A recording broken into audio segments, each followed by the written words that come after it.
Hey guys, it's me. Happy Easter! Today I am out in the warm spring air. It is a beautiful day. I'm excited to bring to you a couple of really fun Easter crafts. The first one is something you've seen me do pretty often lately, and that is painting plaster figures. And the second one is something that I've only seen recently, and that is dyeing fake Easter eggs. But before we get to the eggs, let's go paint some plaster figures.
And we're back.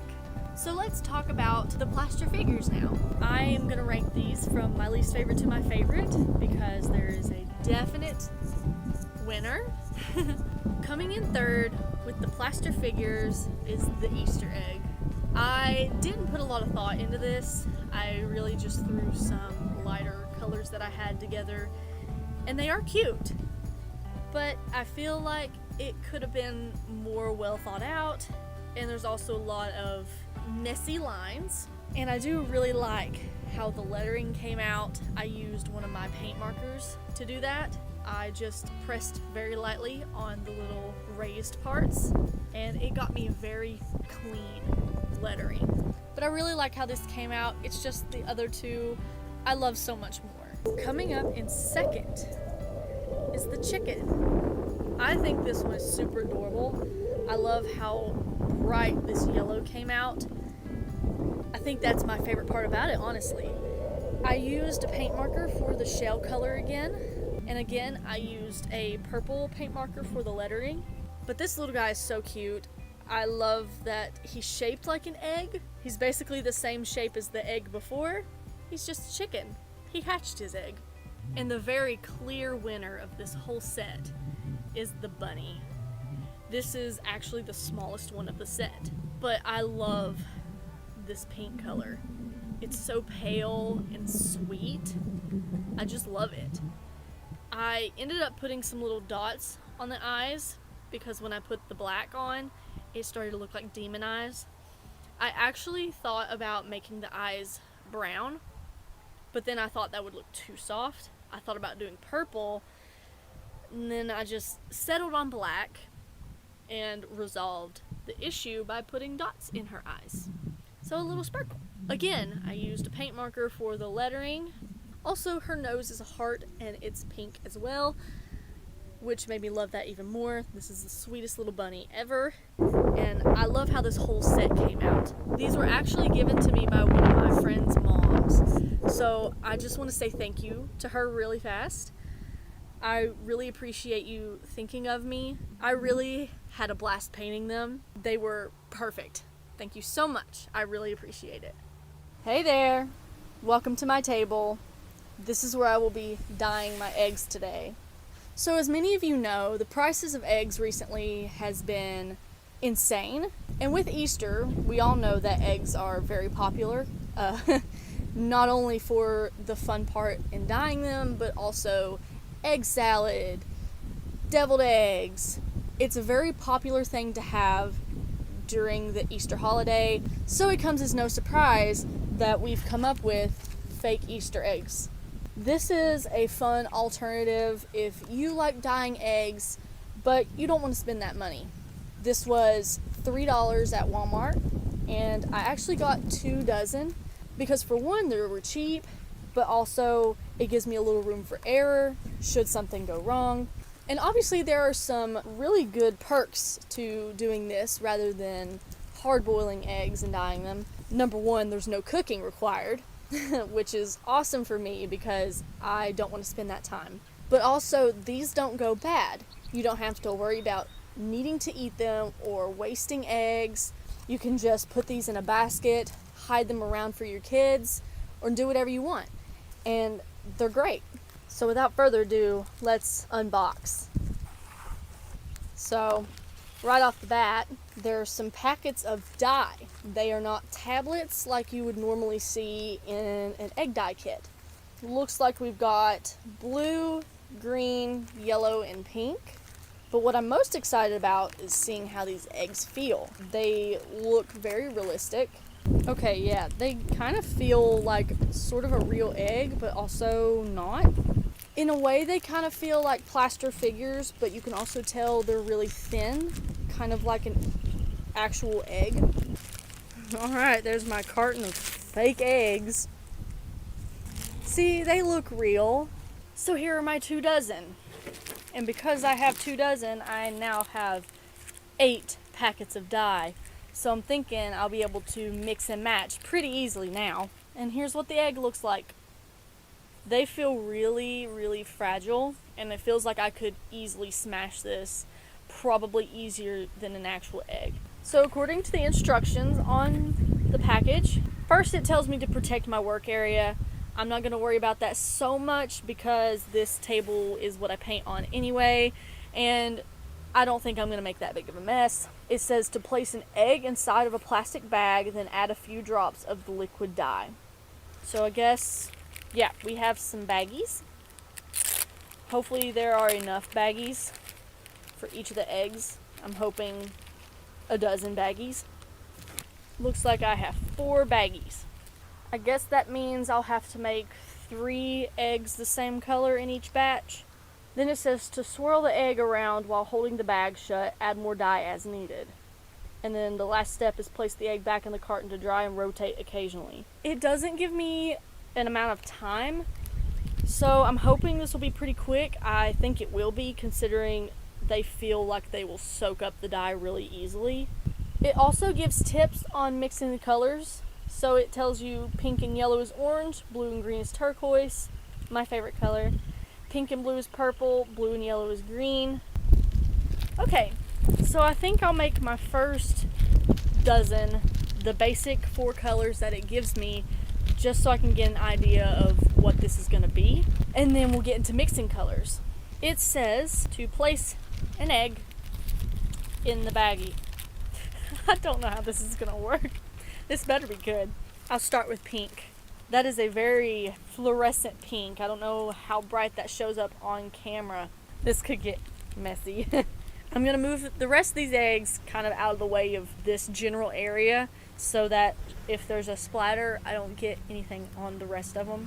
I am only a little bit nervous because I don't want to mess this up.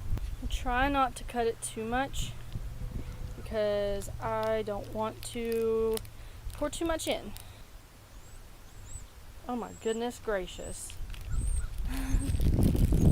Wow.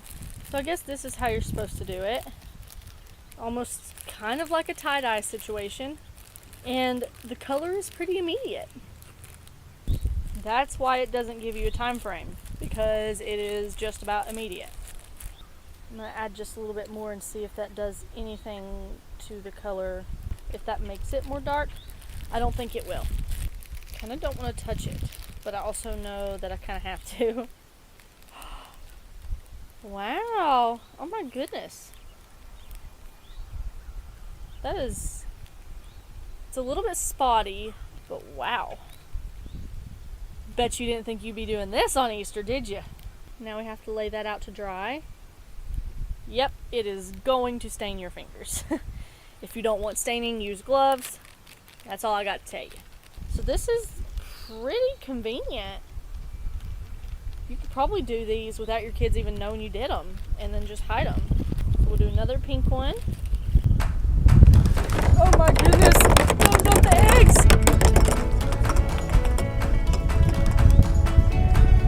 Ah! Beautiful.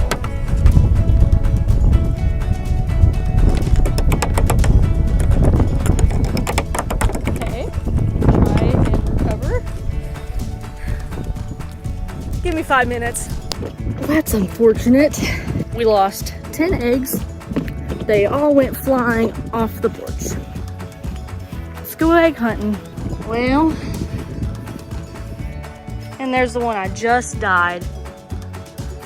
1, 2, 3, 4. At least it looks pretty in the ground. And there's all my instructions in one of my baggies. I think I lost a pack of dye too. Oh, yeah, there it is. We'll be right back after the break.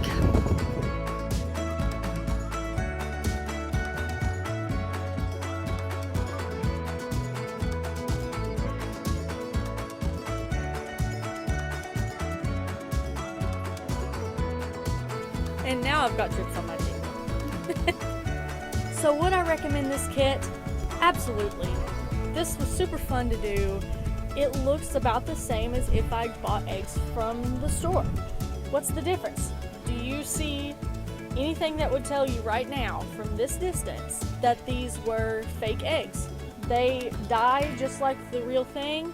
The only difference is that it takes a shorter amount of time. So for those 2 reasons, I highly recommend this kit.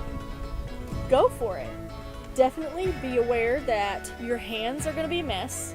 Once I realized I was going to dye them in the bags by hand, I kind of knew what I was getting into, so maybe wear gloves. That's my only thing. Despite the wind blowing 10 of these poor little eggs off my porch, everything turned out fine. I didn't have any cracking. Just be mindful that they are kind of fragile. I do feel like if I grabbed one and crunched it, it would break in a heartbeat. So be careful. Other than that, this could not have turned out any better. Happy Easter! I'll see you guys next week.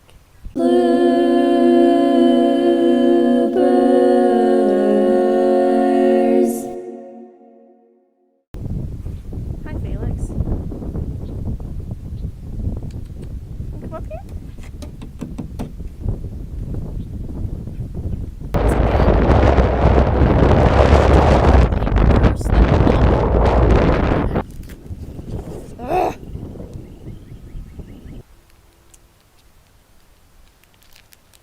I need scissors.